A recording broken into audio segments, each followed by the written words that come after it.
کہ یسوع وہ طبیب ہے جو ہر مرض کا علاج کرتا ہے. دنیا میں کوئی ایسا ڈاکٹر نہیں ہے جو ہر مرض کا علاج کر سکتا ہے.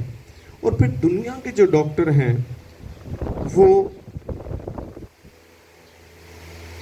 بغیر پیسے کے علاج نہیں کرتے. اور بہت سارے لوگوں کے پاس جب مالی وسائل نہیں ہوتے تو پھر ان کی کون ان کی شفا کا کام کرے گا؟ آج بھی ایسے لوگ ہیں جو مالی طور پر بہت کمزور ہیں. وہ ڈاکٹروں کی فیس ادا نہیں کر سکتے, وہ میڈیسن نہیں خرید سکتے.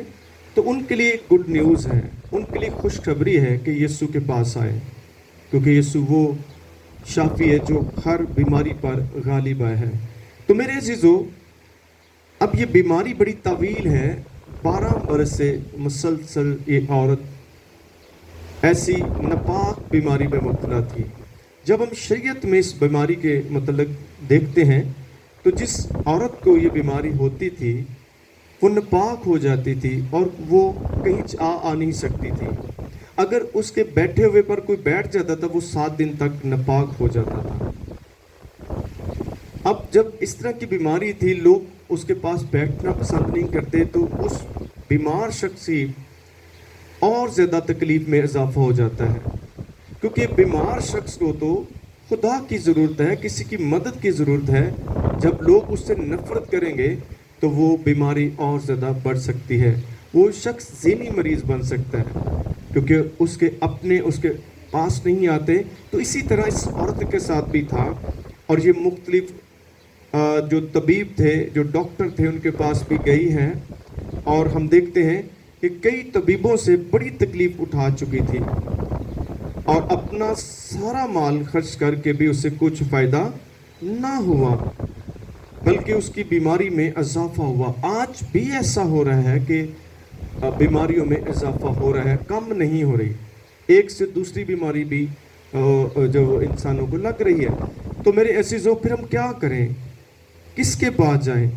تو اس کا حل موجود ہے. جس طرح سے اس عورت نے, جب یہ ہر طرف سے اس کو مایوسی ہوئی ہے, کہیں بھی اسے مدد نہیں مل رہی, لیکن اس نے امید کو نہیں چھوڑا. آج لوگ جو ہیں شفا کی امید کو چھوڑ دیتے ہیں کہ اب کچھ بھی نہیں ہونے والا. آپ کو آخری دم تک امید کو نہیں چھوڑنا. کسی وقت بھی آپ کی زندگی میں معجزہ ہو سکتا ہے. اور ایمان, کیونکہ جب اتنی لمبی طویل بیماری ہو, ایمان کم ہو جاتا ہے. لیکن ہم دیکھتے ہیں کہ اس کے 12 سال سے خون ہے, اور خون جو ہے اگر تھوڑا وقت ہی انسان کے باڈی سے نکل جائے تو وہ اس کی ڈیتھ ہو سکتی ہے.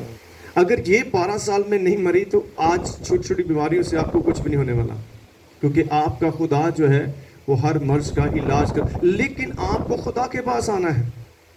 لوگ بیماریوں میں خدا کے پاس نہیں آتے, ادھر ادھر بھاگتے رہتے ہیں اور بیماریوں میں اضافہ کر رہے ہوتے ہیں. علاج کرانا بری بات نہیں ہے. آپ بیماری کی حالت میں اور جگہ بھی تو جاتے رہتے ہیں, اپنی جاب پر چلے جاتے ہیں, بازار جاتے ہیں, لیکن خدا کے پاس آنے کی وجہ ہم کہتے ہیں میں آ نہیں سکتا. تو پھر کیسے آپ ٹھیک ہوں گے؟ دکھ میں, مصیبت میں, بیماری میں تو آپ کو خدا کی ضرورت ہے. خدا نے کیا کہا, اور مصیبت کے وقت مجھ سے فریاد کر, میں تمہیں چھڑاؤں گا, تم میری کیا کرو گے؟ تمجید کرو گے. اگر آپ خدا کے پاس نہیں آئیں گے, اس کی اب یہ لوگوں کا مائنڈ سیٹ ہے کہ شفا ملے گی تو پھر خدا کے پاس جائیں گے. آپ کو شفا ملے یا نہ ملے, آپ خدا کا پلڑا نہ چھوڑیں. خدا بھی چیک کرتا ہے ہمیں کہ ہم صرف اس غرض کے ساتھ آتے کہ صرف ہمیں شفا جائے. بہت سارے لوگ شفا کے لیے آتے ہیں, جب انہیں شفا ملتی ہے دوبارہ وہ آپ واپس نہیں آتے, پھر ایک نئی مصیبت میں پڑتے ہیں.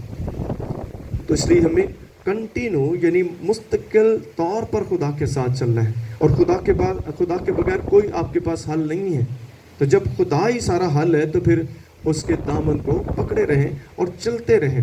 اور جس طرح سے یہ عورت جو ہے اس مصیبت میں, بیماری میں, کمزوری میں, اس نے ایک ارادہ کر لیا کہ میں ملوں گی نہیں, کہ وہ مل نہیں سکتی تھی کیونکہ اس کو ملنے کسی نے دینا نہیں تھا, کیونکہ یہ ناپاک بیماری میں تھی. اور اس نے پھر اس کا حل بھی ڈھونڈا, اور اس کا حل کیا تھا اس نے اپنے منہ پر کپڑا ڈالا ہوگا تاکہ کوئی شخص اس کو پہچان نہ سکے، اور گرتی گرتی ایک بڑی بھیڑ کے ساتھ چلی. کتنی دفعہ وہ گری بھی ہوگی لیکن پھر بھی اس نے ہمت نہیں چھوڑی، امید نہیں چھوڑی. وہ گھر سے اس ارادے کے ساتھ آئی تھی کہ آج میں صرف یسوع کے پلڑے کو چھو لوں گی. آمین. پلڑے کو، یہ اتنا اس کا ایمان بڑا ہوا تھا.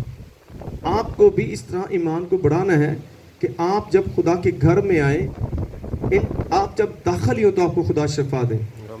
آمین. میں کتنا بھی بیمار ہوں، میں خدا کا کام بند نہیں کرتا. آپ جانتے ہیں کتنا عرصہ ہو گیا میں کبھی چھٹی نہیں کی، کیونکہ مجھے پتا ہے میرا سب کچھ خدا ہے اور مجھے وہ شفا دیتا رہتا ہے. یہ نہیں کہ میں بیمار نہیں ہوتا، اکثر میرا گلا خراب ہو جاتا ہے، لیکن خدا مجھے ساتھ ساتھ شفا دیتا رہتا ہے، کیونکہ میرے پاس جو ایک بڑا مقصد ہے کہ میں نے لوگوں کو خدا کے پاس لانا ہے. تو خدا کے ساتھ جب آپ چلتے ہیں تو خدا ہر چیز پرووائڈ کرتا رہتا ہے، آپ کی ہر چیز کی وہ فکر کرتا ہے. اس کو پتا آج بیماری آئی ہے تو مجھے پتا ہے شفا خدا کے بغیر کوئی بھی نہیں دے سکتا. ڈاکٹر جو ہیں میڈیسن کا وسیلہ بن سکتے ہیں، لیکن کل میں ہاسپٹل میں گیا تھا تو اتنی دنیا وہاں پر بیمار ہے کہ آپ کی سوچ بھی نہیں. وہاں جا کر دل ایک دفعہ کام چاہتا ہے. رات میں بتا رہا تھا کہ اگر کسی نے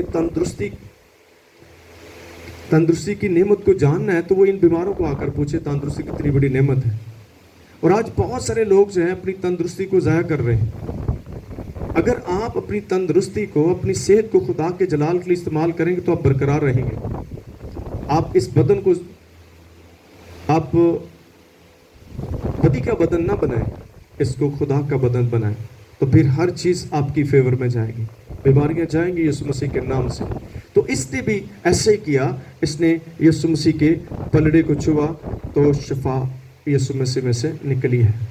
اگر خدا اس کو شفا دے سکتا ہے تو آپ بھی مائنڈ اپنا بنائیں کہ خدا تیرے بغیر میرا کوئی بھی نہیں ہے.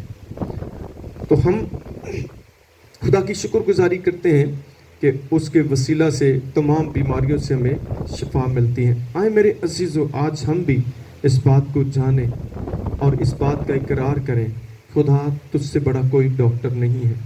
اے خداوند، میں تجھ سے شفا چاہوں گا، میں تجھ سے شفا مانگتا ہوں. اور جس طرح سے مقدس یرمیہ نبی نے یہ بیان کیا، اے خداوند اگر تو شفا دے گا تو میں شفا پاؤں گا، تو مجھے بچائے گا تو میں بچوں گا. اگر آپ بیماریوں سے تنگ آ چکے ہیں، آپ ٹھیک نہیں ہو رہے ہیں، تو پھر آپ یسوع کے پاس آ سکتے ہیں. بائبل کا جب ہم مطالعہ کرتے ہیں، لوگ کیا کرتے تھے؟ اپنے بیماروں کو اٹھا کر کس کے پاس لے کر آتے تھے؟ یسوع مسیح کے پاس لے کر آتے اور سب بیمار اچھے کر دیے جاتے تھے. تو کیا آج خدا نہیں کر سکتا؟ صرف ہمارے ایمان میں کمی. اب ایک چیز میں آپ کو بتانا چاہتا ہوں، کیوں ہم خدا کے پاس کیوں نہیں آنا چاہتے؟ کہ ہم گناہ نہیں چھوڑنا چاہتے، ہم اپنے برے کام نہیں چھوڑنا چاہتے. جب آپ خدا کے پاس آئیں گے تو آپ کو ان چیزوں سے دور رہنا ہوگا، اور گناہ ہی ہر چیز کی جڑ ہے. یسوع مسیح نے کیا کہا؟ دوبارہ گناہ نہ کرنا. تو ہمیں گناہوں سے دور ہونا ہوگا. آپ کے اندر جو بھی بری باتیں ہیں، آپ آج صبح اس کے حضور میں لے کر آئیں کہ اے خداوند، میں ان ساری کمزوریوں کو تیرے پاس لے کر آتا ہوں، تیرے پاس لے کر آتی ہوں. مجھے تو پاک کر، مجھے